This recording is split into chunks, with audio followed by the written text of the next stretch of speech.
Olá, eu sou a Ana Luísa, estudante do primeiro período de Medicina Veterinária aqui da UFMG, e hoje eu, o Arthur Fraga, a Letícia Pereira, o Luiz Felipe e a Maria Luísa de Almeida vamos falar sobre os genes relacionados à domesticação animal, a genética do comportamento equino. Então, a domesticação é um processo que envolve a seleção dessas características ao longo de muito tempo. Então, ocorre a seleção artificial das características que a gente gostaria de manter em um animal. E são selecionados principalmente animais que são resistentes ao estresse, né? Que eles são dóceis, convivem melhor com o ser humano e que tenham as características desejadas, de acordo, né, no caso dos equinos, com o trabalho que eles vão realizar. Então, se precisar de maior força física, são selecionados para a reprodução aqueles animais que atendem aos quesitos que a gente gostaria de manter. Então, a gente pode ver aqui que tem uma imagem, uma figura rupestre, né, os cavalos sendo usados, marcando a presença há muito tempo na humanidade, sendo usados na agricultura, nas guerras e nas viagens, conforme mostram as pinturas aqui. Então, como que foi esse processo de domesticação de equinos? Estudos mostraram que ele aconteceu mais ou menos há mais de 5.000 anos atrás, provavelmente nos estepes da Ásia Central. Então, os cavalos selvagens, eles costumam conviver em grupos, com uma organização social bem complexa. Eles são presos na natureza, então eles são animais que correm muito e tem essa relação em grupo que rejeitam o ser humano, né? Que eles não são animais bem ariscos. Já o animal domesticado são animais mais dóceis, que resistem mais ao estresse e ao convívio social, animais com maior força física para puxar peso mesmo, né, de acordo com o trabalho que ele realiza.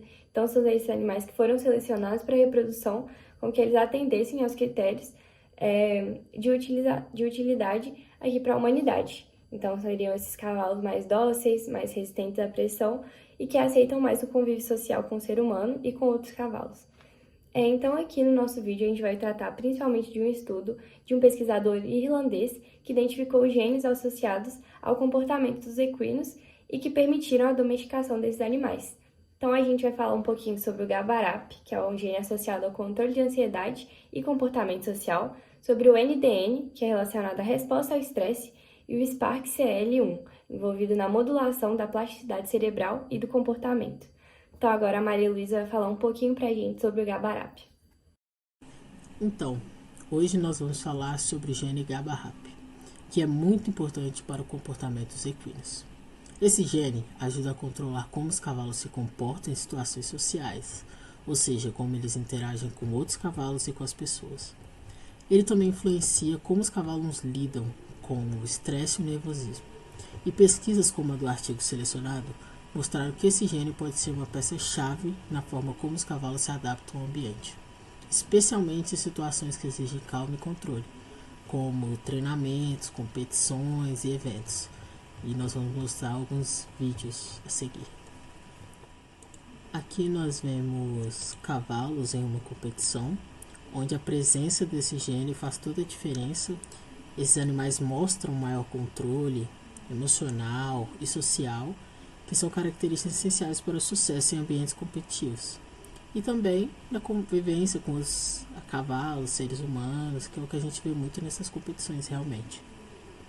Essa aqui é uma competição Amazonas, né, na qual os cavalos comumente têm que ficar um atrás do outro, em fileira.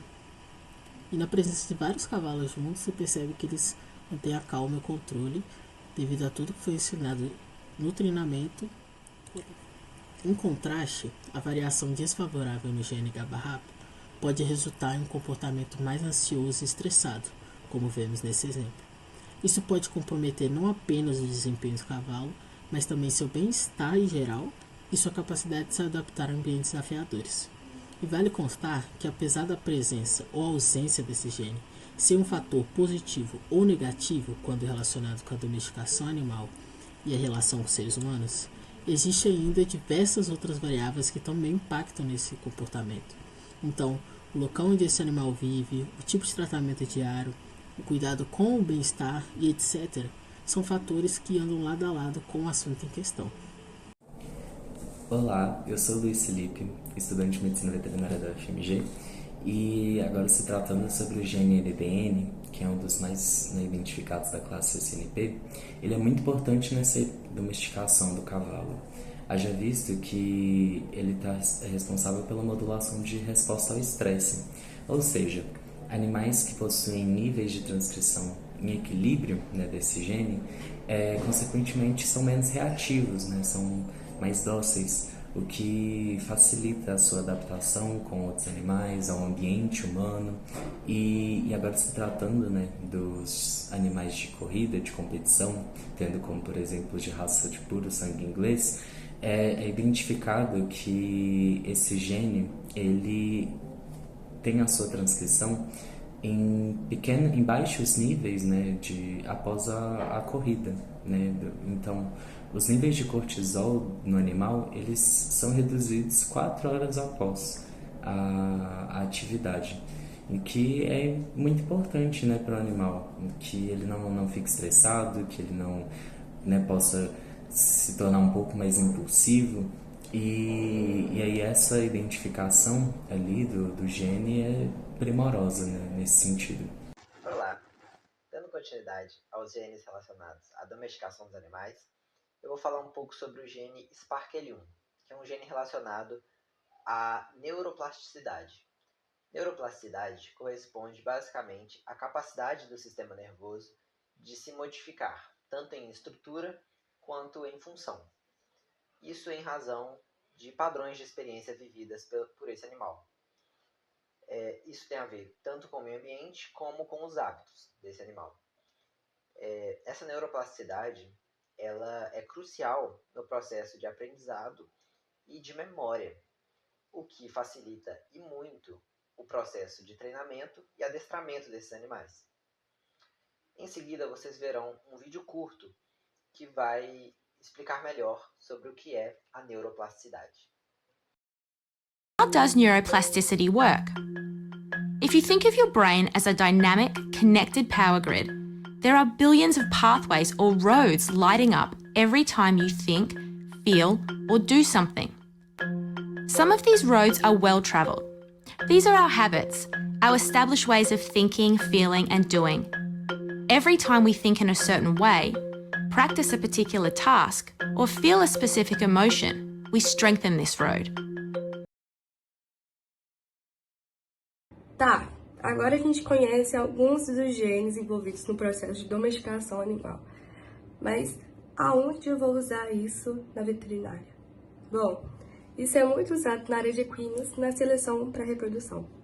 Um exemplo é o gene NDN, que é um gene que está como sinal para a seleção de cavalos de corrida mongóis.